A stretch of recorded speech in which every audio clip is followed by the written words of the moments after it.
El púlpito del tabernáculo metropolitano. La primera comparecencia de Nuestro Señor ante Pilato. No. 1644.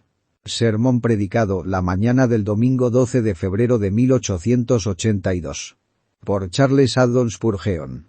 En el tabernáculo metropolitano, Newington, Londres. Y les dijo: Yo no hallo en él ningún delito. Juan 18. 38. Si Dios lo permite, me gustaría presentarles los domingos por la mañana la historia completa de los sufrimientos de nuestro Salvador.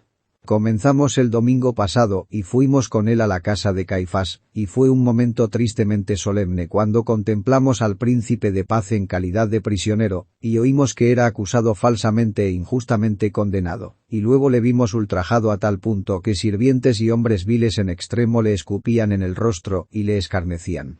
Yo espero que no se cansen de este tema. Si eso sucediera, sería culpa del predicador, pues es un tema inagotable y siempre rebosante, o si no se pudiera culpar al predicador, la censura iría dirigida a sus oyentes. Si nos cansamos de la historia de la cruz, se trata de un triste indicativo de una secreta enfermedad del alma, y sería bueno observar el síntoma y acudir presurosamente al grandioso médico para el restablecimiento. Para los verdaderos santos que gozan de una sana condición, no hay lugar más atractivo que el lugar de la pasión de nuestro Señor, en el que cumplió la gloriosa obra de nuestra redención. A los verdaderos santos les encanta caminar muy despacio a lo largo de esa vía dolorosa que conduce desde Getsemaní al Gólgota. Vayamos al paso de ellos. Cuando me detengo y contemplo a mi Señor, ardiendo sin consumirse como la zarza en Horeb, oigo una voz que me dice: el lugar en que tú estás, tierra santa es. Nada es más santo que la persona de nuestro divino Maestro. Es muy bueno, por tanto, estar con él. También es santa la angustia que experimentó cuando entregó su persona como un sacrificio por nosotros, y, por eso, es bueno estar con él en sus sufrimientos. Sus aflicciones tienen una influencia sumamente santificante sobre todos los que las consideran con amor creyente. Estoy persuadido de que si viviéramos más en la atmósfera de la cruz, el pecado perdería su poder y toda gracia florecería. Cuando nos acercamos mucho a Él y tenemos comunión con Él en sus sufrimientos, sonamos la alarma contra el pecado que lo mató, y resolvemos vengarnos del pecado apartándonos de Él, y decidimos luchar contra Él siempre que lo veamos en otras personas. La cruz es ese santo implemento con el cual hacemos la guerra contra el pecado hasta destruirlo completamente. Bienaventurados y santos son entonces los pensamientos que son generados por nuestro grandioso sacrificio. Y no solo es eso, sino que la medicina que nos proporciona la salud es un gozo en sí misma. Son dulces momentos, plenos de bendición, los que paso delante de la cruz, recibiendo vida, salud y paz, del moribundo amigo del pecador.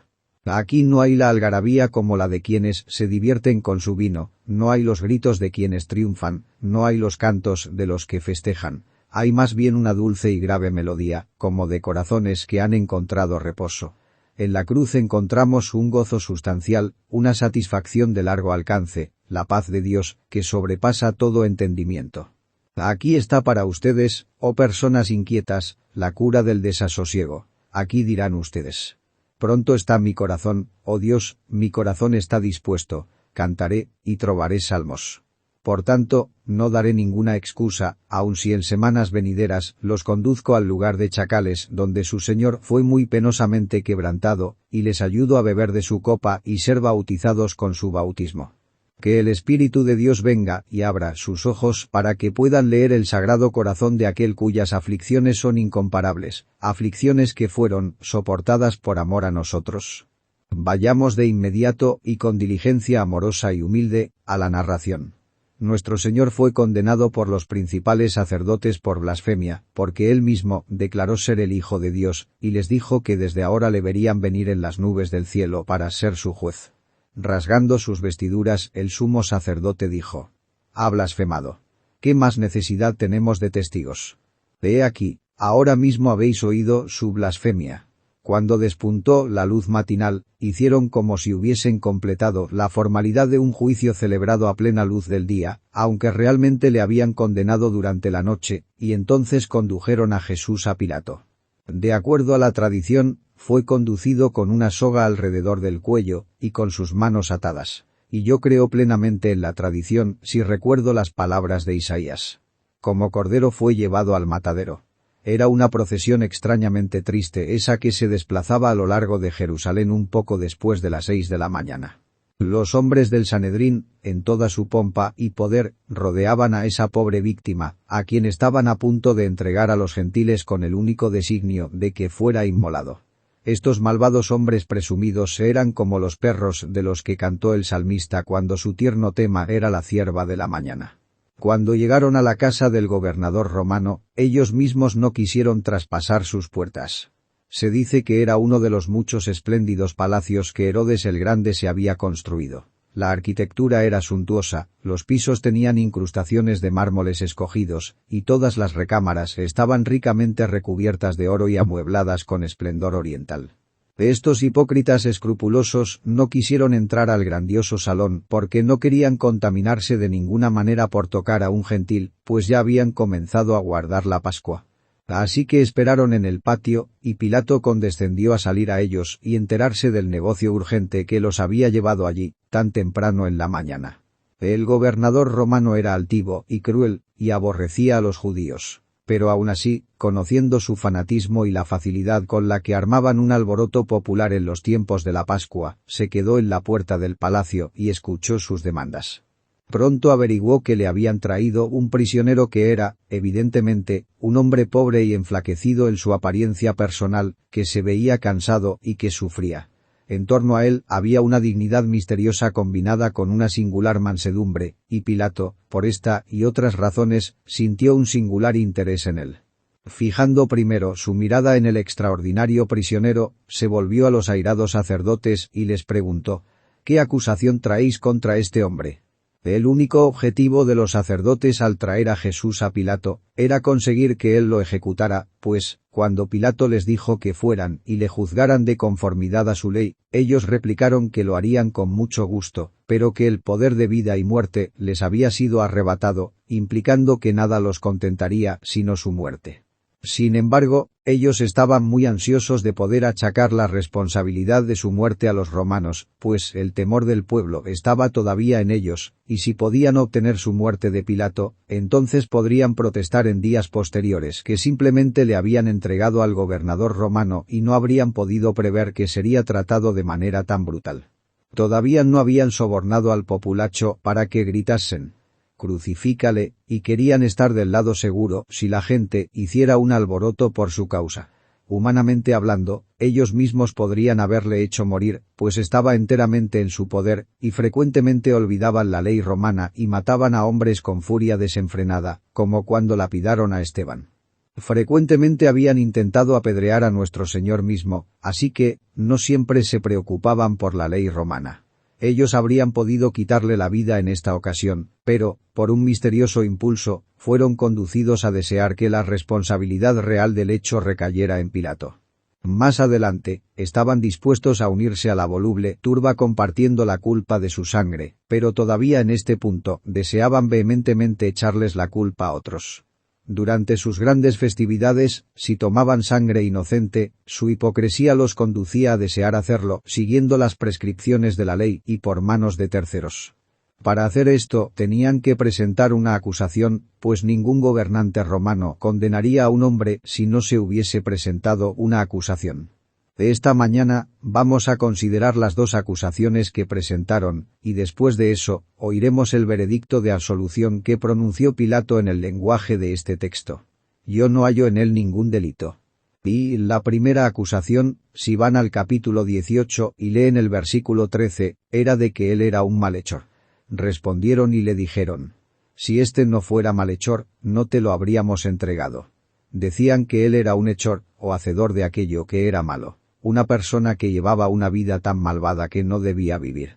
Sobre esto comentamos, primero, que era una nueva acusación. Estaba recién salida de la fragua, pues cuando compareció delante de Caifás, nada se dijo de ningún mal que hubiere hecho, sino solo del mal que había hablado. Le acusaban de decir esto y lo otro, pero no le acusaron de hacer ningún mal. La acusación de hablar mal no había prosperado, y no se aventuraban a presentarla una segunda vez, porque sabían muy bien que a Pilato no le importaba lo que el hombre hubiere dicho. Todo lo que le preocuparía sería un quebrantamiento real de la ley por medio de algún acto o de algún hecho. Los romanos eran gente práctica, y así, cuando Pilato condujo a nuestro Señor al salón de la audiencia, le preguntó: «¿Qué has hecho?». No le preguntó: «¿Qué has enseñado o qué has predicado?», sino: «¿Qué has hecho?». Por esta razón, los sacerdotes presentaron esta acusación recién inventada y el cargo totalmente infundado de que era hacedor de mal, que podría significar poco o mucho, según como el oyente decidiera interpretarlo. La malicia es raramente específica en sus cargos. La acusación de que era un malhechor brotó de su malevolencia y no de ninguna acción de la perfecta vida de nuestro Señor. Uno se sorprende de que incluso el odio sea tan ciego como para arremeter contra sus perfecciones. Independientemente de lo que los hombres piensen de nuestro Señor como Maestro, la franqueza exige que admiren su ejemplo y le otorguen el más excelso tributo de honor. Observen aquí que los sacerdotes presentaron contra nuestro Señor una acusación que no intentaron sustentar. Cuán astutamente evadieron la tarea de suministrar alguna prueba. No presentaron ningún testigo, y sus perjuros testigos sobornados fueron dejados atrás. Incluso se abstuvieron de presentar cargos específicos, pero la declaración general de que él era un malhechor fue apoyada únicamente por su reputación. Si éste no fuera malhechor, no te lo habríamos entregado, que era tanto como decir: tienes que dar por sentado que él es culpable, pues, de lo contrario, no lo diríamos. Aquí está nuestro sumo sacerdote. Podría suponerse que este individuo, que es una verdadera joya, ¿se atrevería a presentar una acusación falsa? Nosotros somos también los principales sacerdotes, y los escribas, y los maestros de Israel. Es de imaginarse, por alguna posibilidad, que personas de nuestra posición y santidad pudieran haber traído a una persona inocente delante de ti para ser condenada. Yo he escuchado este estilo de argumentación incluso en estos días. Se espera que renunciemos a la fe, simplemente porque los científicos la condenan y como ellos son personas tan eminentes, hemos de aceptar sus comentarios sin demora alguna. Yo confieso que no estoy preparado para aceptar la infalibilidad de los científicos más fácilmente que la infalibilidad que nos llueve de Roma. El gobernador romano no debía ser anulado por los sacerdotes, ni nosotros debemos ser llevados de la nariz por pretendidos hombres de ciencia. Si este no fuera malhechor, no te lo habríamos entregado. Oh, la hipocresía de este discurso. Habían intentado presentar testigos, pero no habían encontrado ninguno. Habían sobornado a falsos testigos, pero habían diferido tanto en su testimonio, que todo se vino abajo. Por tanto, hacen un viraje, y ponen sus propios nombres en apoyo de la denuncia, como si eso bastara y la investigación no necesitara proseguir. Me parece ver la escarnecedora mirada de Pilato al momento de pedirles que le juzgaran ellos mismos, si ese era su estilo de justicia. En cuanto a él, debía oír una acusación o pedirles que se fueran e hicieran lo que quisieran si se atrevían a hacerlo. Él sabía que le habían traído a Jesús por envidia, y detestaba a esos hipócritas al momento de oír las despreciables sílabas masculladas por sus labios mojigatos. Los judíos no habrían podido sustentar la acusación, y hasta allí fueron sabios al no intentar lo imposible. Podrían ser lo suficientemente temerarios para torcer sus palabras, pero dudaban ante la tarea de atacar sus actos. Ante su terrible santidad se quedaron sin valor por un momento y no sabían qué calumnia inventar. Oh, Señor, nos asombramos de que haya algunos hombres que encuentran delitos en ti, pues tú eres todo codiciable, y no se puede encontrar ni mancha ni falsedad en ti. Pero yo quiero llamar su atención a este hecho notable, que aunque esta acusación de que él era un malhechor era atroz, inventada y sin el apoyo de ninguna evidencia, nunca fue negada por el Señor Jesucristo. Era inútil negarla ante los sacerdotes. Ya los había conminado a que encontraran alguna falla en su vida, diciendo: yo públicamente he hablado al mundo. Siempre he enseñado en la sinagoga y en el templo, donde se reúnen todos los judíos, y nada he hablado en oculto. ¿Por qué me preguntas a mí? Pregunta a los que han oído, ¿qué les haya hablado? He aquí, ellos saben lo que yo he dicho. Su apelación había sido infructuosa, pues era tan inútil argumentar con ellos, como es inútil que un cordero entre en una controversia con una manada de lobos ávidos de devorarlo. Pero uno hubiera pensado que podría haber algún resultado en su respuesta a Pilato, pues Pilato estaba muy favorablemente impresionado con su prisionero. Y si el Salvador se hubiese dignado dar un relato completo de su vida, y demostrar que en vez de ser un malhechor había andado haciendo el bien, ¿no habría podido escapar? La respuesta es esta. Nuestro Señor había venido a la tierra con el propósito de ser el sustituto de los hombres culpables, y así, cuando fue llamado malhechor, aunque no era una acusación válida, él soportó pacientemente su vergüenza, como está escrito, fue contado con los inicuos. Él estaba dispuesto a estar en el lugar del transgresor, y cuando le pusieron allí, no se movió de ese lugar.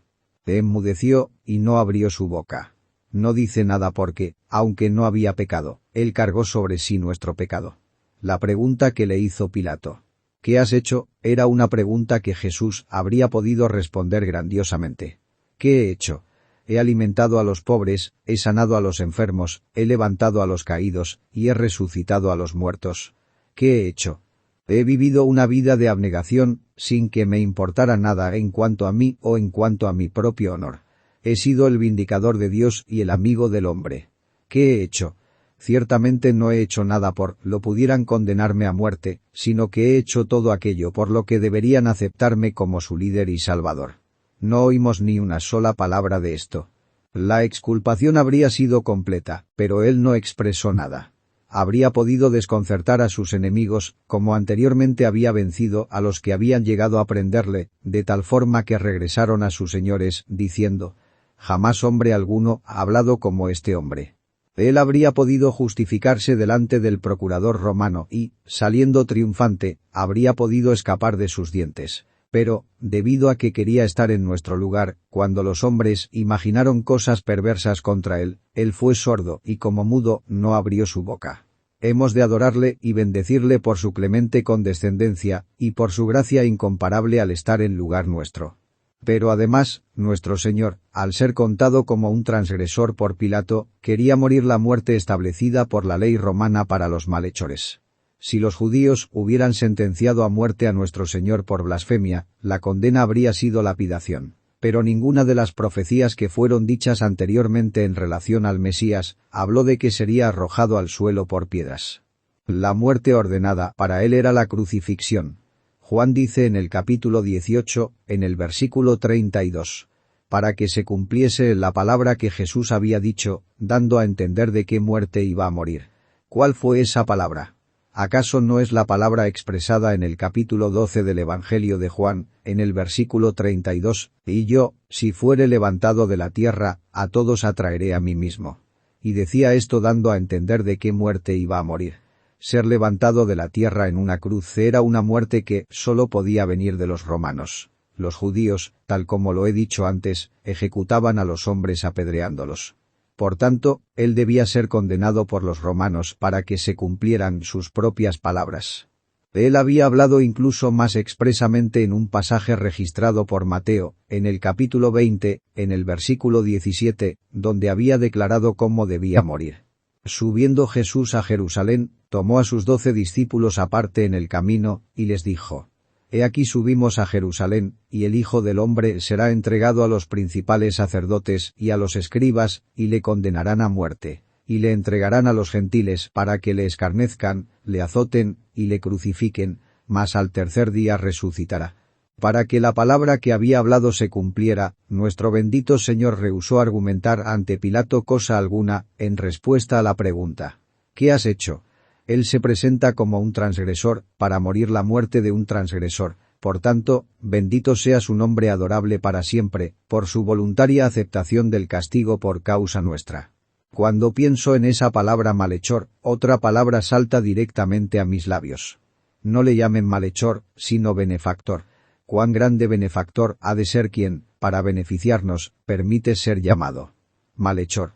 Solo piensen que quien se sienta en este momento en el centro de ángeles que adoran, haya sido llamado malhechor, que aquel de cuya inextinguible provisión de bondad todos los santos en el cielo y en la tierra son alimentados, sea llamado malhechor, que aquel que no pensó nunca en dañar a los hombres, y que más bien su propia alma es amor, cuyas palabras y pensamientos han sido todos de bondad para con esta raza caída, sea llamado, a pesar de todo ello, malhechor. oh tierra, ¿cómo pudiste tolerar una mentira tan grave contra la infinita bondad del Hijo de Dios? Y, sin embargo, bendito sea por siempre su nombre, pues él no lanza de regreso la acusación, ya que eso hubiera sido para arruinarnos. Él soporta mansamente el escándalo por nuestra causa. ¿Acaso esto no debería endulzar cada título de reproche que nos pudiera atacar jamás? ¿Qué importa que nos encajen nombres impertinentes? Ellos llamaron al señor de la casa malhechor. ¿Podrían llamarnos de alguna peor manera? ¿Buscaremos la honra allí donde nuestro capitán no encontró nada, sino vergüenza? Por esa razón, debe ser nuestra gloria sobrellevar vergüenza y afrenta por causa de Jesús. Esto es suficiente en cuanto a la primera acusación. Segundo. En segundo lugar, cuando los sacerdotes y los escribas descubrieron que no bastaba con llamarle simplemente malhechor, estos viles hombres cambiaron su táctica y, de acuerdo a Lucas, le acusaron de proponerse ser rey. Dijeron que fraguaba la sedición, que prohibía pagarle tributo a César y que se constituía en rey. Estas eran tres grandes mentiras, pues Jesús había predicado la paz y no la sedición. Su ejemplo era de sumisión, no de rebelión. Su espíritu era el de un siervo, no el de un turbulento líder de un partido.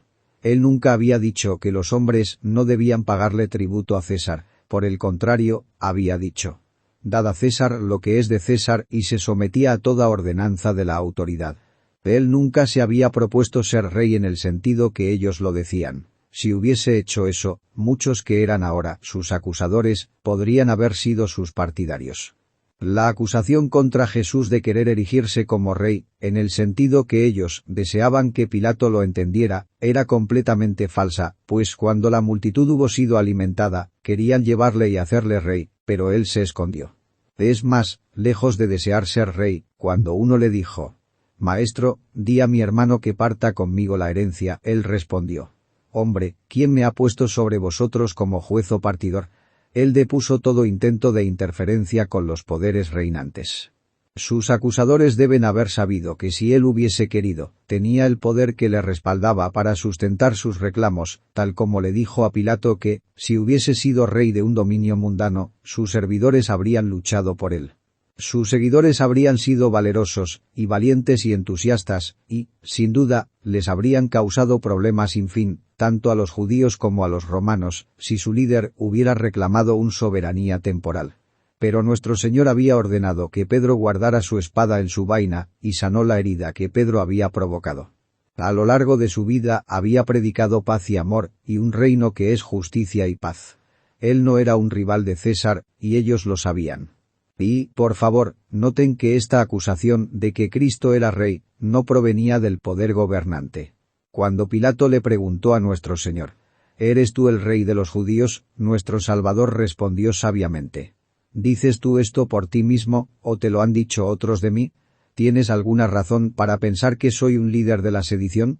Como gobernador de esta nación tienes que vigilar cuidadosamente, pues los del pueblo son sediciosos. ¿Has visto jamás o has oído algo acerca de mí que parezca un ataque contra tu autoridad? ¿Tienes algo que sea de tu propio conocimiento que te conduzca a levantar una acusación en mi contra?». Pilato, no sabiendo absolutamente nada en contra suya, y, en verdad, escarneciendo la idea de que supiera algo acerca del pueblo judío, a quienes detestaba, replicó arrogantemente: «¿Soy yo acaso judío? Tu nación y los principales sacerdotes te han entregado a mí». Un gran punto fue ganado cuando Pilato dijo esto. Quedó demostrado que la acusación era una mera invención, puesto que el ojo de águila del procurador romano no había visto nunca la menor justificación para ella. De manera muy visible, se trataba de una acusación frívola. ¿Cómo podría ser un peligro para César ese hombre inofensivo y desamparado? ¿Qué tenían que temer las legiones romanas de ese solitario ser sufriente? Él era demasiado manso y puro para amenazar con guerra y contienda al imperio de Tiberio. Mírenle y dense cuenta de lo absurdo de la situación. Además, parecería algo extraño que el pueblo judío llevara delante del gobernador romano a su propio rey. ¿Es esta la manera en que los súbditos tratan a sus monarcas? Si él fuera el líder de una sedición, no parecería haber tenido éxito con sus paisanos, pues las cabezas del pueblo están buscando su muerte. A la luz de ello, no podría haber ninguna oportunidad de peligro de rebelión de ningún tipo, ya que fue sumariamente abatida por los propios judíos. Si no hubieran estado embrutecidos por su ira, ellos mismos se habrían retractado de una posición tan absurda. Pero, sin embargo, quiero que noten muy cuidadosamente que el Señor no negó nunca esta acusación en el sentido en que eligió entenderla. Él explicó primero qué quería decir con que era un rey, y cuando lo hubo explicado, confesó abiertamente que era precisamente eso. Primero, digo, él explicó lo que pretendía al decir que era un rey, y adviertan cuidadosamente que no lo hizo de manera detallada. Él dijo, mi reino, y también cuando Pilato preguntó, luego, ¿eres tú rey? Él respondió, tú dices que yo soy rey. Él era allí, y entonces un rey real, y lo manifestó sin reservas. Se nos dice constantemente que el reino de Cristo es un reino espiritual, y esta afirmación es verdadera. Pero yo quisiera que se cuidaran de no hacer desaparecer su reino como si fuese únicamente un sueño piadoso. Espiritual o no, el reino de Cristo en la tierra es real y poderoso. No es menos real, sino más real debido a que puede ser llamado adecuadamente espiritual. Jesús es rey incluso ahora. Él dijo, yo soy rey. Algunos dicen que su reino no está vigente todavía, sino que está reservado para los días postreros. Pero yo les aseguro que Él es rey hoy, y que incluso ahora Jehová le ha erigido como rey sobre el monte santo de Sión. Yo bendigo a Dios porque nos ha trasladado al reino de su amado Hijo. Tú eres el Rey de gloria, oh Cristo. Cuando digo, venga tu reino, no quiero decir que comience a establecerse en la tierra, sino que continúe estableciéndose en nuevos lugares, que se extienda y que crezca, pues Jesús, en este preciso momento, tiene un reino sobre la faz de la tierra y quienes conocen la verdad, pertenecen a Él, y le reconocen a Él como el testigo real por quien el reino de la verdad ha sido fundado y sostenido. Ustedes recuerdan el notable comentario que es atribuido a Napoleón Bonaparte en sus últimos años en Santa Elena. Yo he fundado un reino por la fuerza, y ha pasado, pero Jesús fundó su imperio sobre el amor, y por eso, permanecerá para siempre. Ciertamente, Napoleón dijo la verdad. Jesús, el Jesús de elevadísimo rango real, es hoy Señor de innumerables corazones. El mundo no le conoce, pero, sin embargo, Él tiene un reino en el mundo que, antes de que pase mucho tiempo, hará pedazos a todos los otros reinos. Corazones verdaderos y veraces se encuentran entre los hijos de los hombres, y en ellos, su nombre despierta todavía entusiasmo, de tal manera que están preparados a vivir y morir por Él. Nuestro Señor es un rey íntegramente, Él tiene su trono de gracia, tiene su cetro de verdad, sus oficiales que, como Él mismo, dan testimonio de la verdad, y sus ejércitos de guerreros que luchan, no con carne ni con sangre, y no usan armas carnales, sino que todavía salen venciendo, y para vencer. Nuestro Señor tiene su palacio en el que mora, su carroza en la que viaja, sus ingresos, aunque no sean tesoros de oro y plata, y sus proclamas, que son ley en su iglesia. Su poder de reinar afecta el destino del mundo en este momento presente, mucho más que los consejos de las 5 grandes potencias. Por la predicación de la verdad sus siervos modelan las edades, y erigen y derrocan los tronos de la tierra. No hay ningún príncipe tan poderoso como Jesús, y no hay imperio tan fuerte como el reino del cielo. Nuestro Señor también dijo que su reino no provino de este mundo, pues eso, entiendo yo, es la traducción más correcta del pasaje. Mi reino no es de este mundo. No provino de este mundo. Es un reino sustancial, pero no brotó de las mismas fuentes que los reinos del mundo, ni tampoco es apoyado, mantenido o incrementado por el mismo poder del que dependen los reinos del mundo. El reino de Cristo no depende de la fuerza de las armas. Él quiere que sus seguidores depongan estas armas. El reino de Cristo no depende, como lo hacen los reinos terrenales demasiado frecuentemente, de la astucia, la política y la duplicidad. Solía decirse que un embajador era un caballero que era enviado al extranjero para mentir por el bien de su país, y me temo que eso podría describir todavía una gran cantidad de embajadores.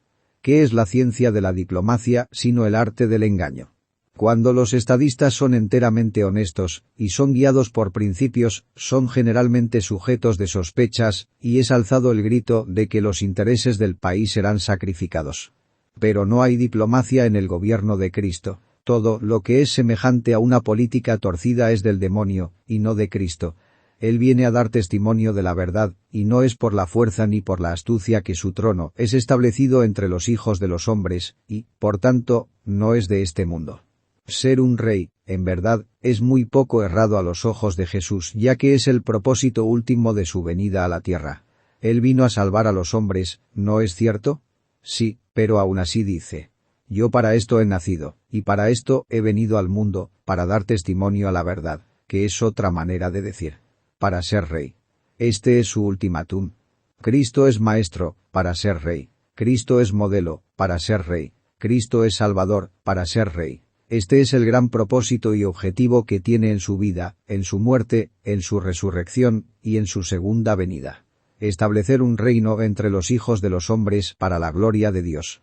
Oh, que este grandioso propósito de su misión sea promovido en nuestro tiempo, y consumado pronto en la edad de oro prometida desde hace mucho tiempo. El Maestro nos dice que la principal fuerza y el poder de su reino radican en la verdad. Él vino para ser rey, pero ¿dónde está su cetro? Es la verdad. ¿Dónde está su espada? Sale de su boca. Él da testimonio de la verdad. ¿Dónde están sus soldados?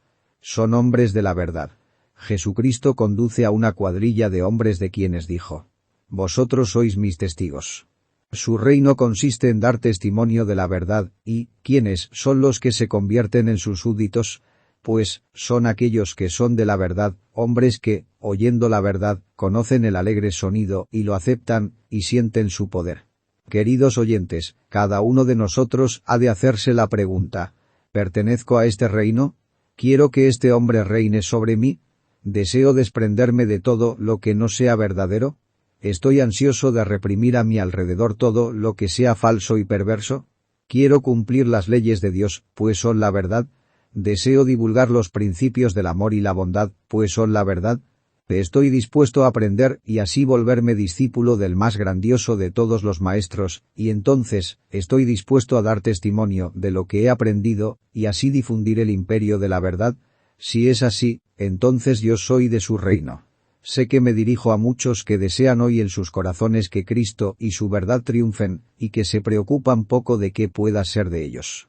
El Evangelio de Cristo ha de divulgarse y los principios de justicia han de prevalecer, y, en cuanto a nosotros, ya sea que vivamos o muramos, será un asunto de poca importancia.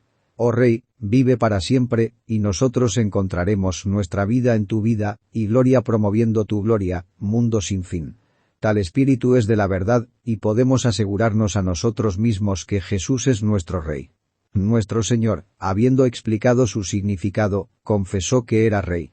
Esto es a lo que Pablo se refiere cuando dice: Jesucristo, que dio testimonio de la buena profesión delante de Poncio Pilato. No se retractó diciendo: no soy rey. Pilato habría podido liberarle entonces, pero habló valerosamente en lo concerniente a su bendito, a su misterioso y portentoso reino, y, por tanto, no era posible que fuera liberado. Esto, en verdad, fue su acusación escrita sobre su cruz: este es el rey de los judíos. Pobre Pilato, él no entendió a nuestro Señor, como tampoco los hombres de este mundo entienden el reino de Cristo. Pilato le preguntó: ¿qué es la verdad? Y, sin esperar una respuesta, salió otra vez a los judíos. Ah, hermanos, no neguemos nosotros mismos nunca que Jesús es un rey, pero lo haríamos si no viviéramos de acuerdo a su mandato. Oh, ustedes que aseveran que son de Cristo, pero que no viven de acuerdo a las leyes de Cristo, ustedes prácticamente niegan que Él sea un rey. Yo temo a los hombres que dicen: nosotros creemos, y, por tanto, somos salvos, y luego no viven en santidad, pues dividen los oficios de nuestro Señor, defendiendo su sacerdocio y negando su reino. Medio Cristo no es Cristo, un Cristo que es un sacerdote, pero que nunca es rey, no es el Cristo de Dios. Oh, hermanos, vivan como aquellos que sienten que cada palabra de Jesús es ley, y que deben hacer lo que les ordena, tal como se los ordena, y debido a que se los ordena. Y así, todos los hombres han de saber que para ustedes, Jesús es Señor y Dios. Tercero, concluyo notando la absolución que Pilato dio a nuestro Señor Jesús. Él había oído la acusación de que era un malhechor, a la que el prisionero no argumentó nada. Él había oído la acusación de que se decía ser un rey, cargo que el prisionero había explicado de manera sumamente satisfactoria. y ahora Pilato, saliendo al pueblo, dijo: «Yo no hallo en él ningún delito». Pilato: «Bien has dicho. Tu veredicto es el veredicto típico de todos los que han examinado a Cristo. Algunos le han examinado con un ojo hostil, pero en la proporción en que han sido íntegros en la observación de los hechos, se han visto sorprendidos por su vida y espíritu.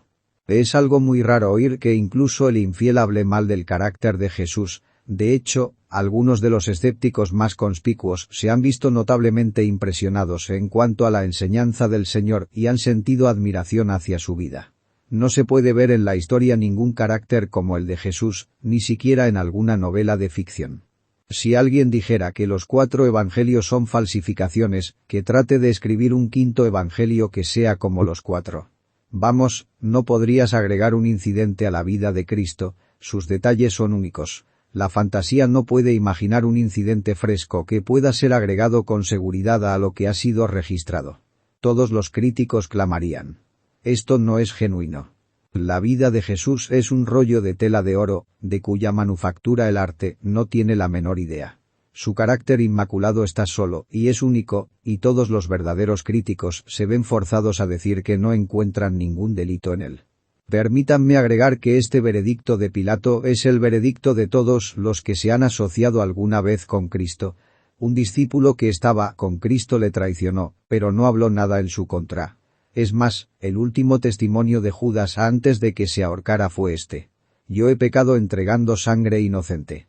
Si hubiese habido un delito en Jesús, el espía lo habría detectado. Su remordedora conciencia se habría alegrado mucho si se hubiera encontrado allí un sedante, pero incluso Judas se vio forzado a decir: «Yo he pecado entregando sangre inocente». ¿Quién de vosotros me redarguye de pecado? Es el reto de Jesús, para el cual no hay respuesta. Algunos de nosotros hemos vivido con Cristo espiritualmente. En el curso de su providencia, Él nos ha abatido mucho a algunos de nosotros por medio de la enfermedad, o por duelo o pérdidas. Todos los salvados por nuestro Señor han caído bajo la disciplina de su casa, porque el Señor al que ama, disciplina, y azota a todo el que recibe por hijo. Ahora, ¿cuál es el veredicto de todos los aquí presentes que conocen a Jesús, nuestro Rey? Por mi parte, no encuentro ningún delito en él. Él es todo codiciable. Él es toda mi salvación y todo mi deseo. ¿No creen que de todos los millones de cristianos que han vivido esperando en Cristo, alguien ya nos habría dicho que Él está habituado a desilusionar a su pueblo? De entre tantos creyentes que habitan con Él, seguramente uno que otro, al llegar su muerte, ya nos habría dicho que Él no era todo lo que profesa ser. No habría confesado uno que otro: «Yo confié en Cristo y Él no me ha liberado». ¿Todo es un engaño? Seguramente, de los muchos que hemos visto partir, habríamos encontrado a 1 o 2 que habrían publicado el secreto, y habrían dicho: «Es un engañador. Él no puede ayudar, Él no puede liberar». Pero nunca ningún creyente moribundo a través de las edades ha hablado mal de Él, sino todos han dicho: «Yo no hallo en Él ningún delito». Fíjense que ese será el veredicto de cada uno de ustedes. Si alguien rechaza a Cristo, cuando esté en su tribunal para ser condenado porque no cree en Él, y cuando esa palabra que marchita: «Apartaos de mí, malditos», lo consigne a su porción sempiterna, entonces se verá obligado a decir: «Yo no hallo en Él ningún delito». No hubo ninguna falla en su sangre, la falla estuvo en mi falta de fe. No hubo ninguna falla en su espíritu, la falla estuvo en mi obstinada voluntad. No hubo ninguna falla en su promesa, la falla fue que yo no quise recibirle. No hubo en él ningún delito. Él nunca me desdeñó. Nunca rehusó oír mis plegarias. Si mis domingos fueron desperdiciados, no fue culpa suya. Si yo desafié el Evangelio, no fue culpa suya. Si he perecido, mi sangre está a mi propia puerta. Yo no hallo en él ningún delito. Desde todas partes de la creación, se alzará una testificación a su perfección. El cielo y la tierra y el infierno se unirán, todos ellos, al veredicto común: nosotros no hallamos en él ningún delito. Los voy a despedir después de darles 3 palabras prácticas para que piensen en ellas. La primera es esta: cuídense de una religión externa, pues los hombres que llamaron a Jesús malhechor y le acusaron falsamente, eran personas muy religiosas, y no quisieron entrar al pretorio de Pilato por miedo a contaminarse. Eran fuertes en rituales, pero débiles en moral. No hay personas más inveteradas en contra de los principios del Evangelio que aquellas cuya religión consiste en formas y ceremonias que no afectan sus corazones. Les exhorto a que rasguen sus corazones y no sus vestidos. Sigan a Cristo espiritualmente. Sigan a Cristo en sus propias almas, pues de lo contrario los sacramentos serán su ruina, e incluso al tratar de mantenerse alejados de la contaminación ceremonial, se estarán contaminando con la hipocresía. Lo siguiente es exhortarlos, queridos amigos, y exhortarme yo mismo, para evitar toda altiva mundanalidad como la de Pilato. Pilato trata todo el asunto caballerosamente. Él es un romano soberbio y altivo. Odia al pueblo que gobierna, y aunque tiene una conciencia, y al principio muestra cierta delicadeza hacia el prisionero, su fin principal y su objetivo eran conservar su puesto y amasar una fortuna, y, por eso, la sangre inocente debía ser derramada. Él tenía que agradar a los judíos, incluso si tenía que asesinar al justo. Esta egoísta mundanalidad en la que un hombre convierte a su oro y a él mismo en su Dios, siempre trata a la religión con desprecio. El hombre se preocupa por su tajada y pregunta burlonamente: ¿qué es la verdad? Él sabe lo que es el dinero y qué es el poder, pero, ¿qué es la verdad? Es un sueño, es un disparate para él, y la desprecia. Hay personas ahora a nuestro alrededor, habilidosos hombres que son servidores del tiempo, con grandiosas nociones de sus propias habilidades, y para ellos, Jesús y su Evangelio son asuntos para ancianas, sirvientas, y lo que llaman la cuadrilla puritana. Tales tópicos no son para caballeros pensadores, de cultura y entendimiento, con sus elevados y poderosos egos. ¿Qué es la verdad?, preguntan. Están inclinados más bien favorablemente a la religión, es decir, no la persiguen, pero la desprecian, que en algunos aspectos es peor. Dicen: somos agnósticos, no tenemos un punto de vista particular, tenemos un corazón grande, y permitimos que cada individuo piense como quiera, pero aún así, no hay nada en todo eso, todo es asunto de opinión. Un hombre dice: esto es la verdad, y otro dice: aquello es la verdad, y, ¿cómo hemos de saberlo? El hecho es que no hay tal cosa como una verdad fija del todo. Ya que diferentes credos dejan que sus infortunados adeptos luchen. No podría estar mal quien lleva una vida recta. Esta es la conclusión de este gran hombre en este asunto, y, sin embargo, sucede que la vida de este caballero no es recta del todo, y, por tanto, por su propia evidencia, no tiene mucho gozo de su preciosa estrofa. Me parece verle conforme gira sobre sus talones haciendo la pregunta: ¿qué es la verdad? Que él sea una advertencia para ti. No has de acercarte a tal arrogante frivolidad. Siempre has de ser lo suficientemente necio para juzgar francamente. Sé tan poco listo como para estar dispuesto a aprender todavía. Sé tan poco seguro de tu propia infalibilidad que al menos oigas las razones e inquiere si estas cosas son así. Ay, me temo que por medio de la altivez mundana muchos oirán que se dice de ellos, como se dice del gobernador romano cada día en el credo: padeció bajo el poder de Poncio Pilato. Oh, cuántas veces Cristo ha padecido bajo gente precisamente como Poncio Pilato. Por último, todos nosotros hemos de someternos a Jesús nuestro Rey. Agotado y desfallecido, emaciado y quebrantado, con su rostro más desfigurado que el de cualquier otro hombre, inclinémonos delante de él y digamos: salve, Rey de los judíos. Tú eres Rey por los siglos de los siglos. Si estamos dispuestos a reconocerle de esta manera como Rey en su vergüenza e irrisión, él pronto nos honrará cuando venga en la gloria del Padre, y acompañado de todos sus santos ángeles. Entonces él hará que se vea que, a los que le seguimos, nos ha hecho reyes y sacerdotes para Dios, y reinaremos con él por los siglos de los siglos. Amén. Porciones de la Escritura leídas antes del sermón. Juan 18. 28-40. Salmo 2. Traductor: Allan Román. 8/marzo/2009. www.spurgeon.com.mx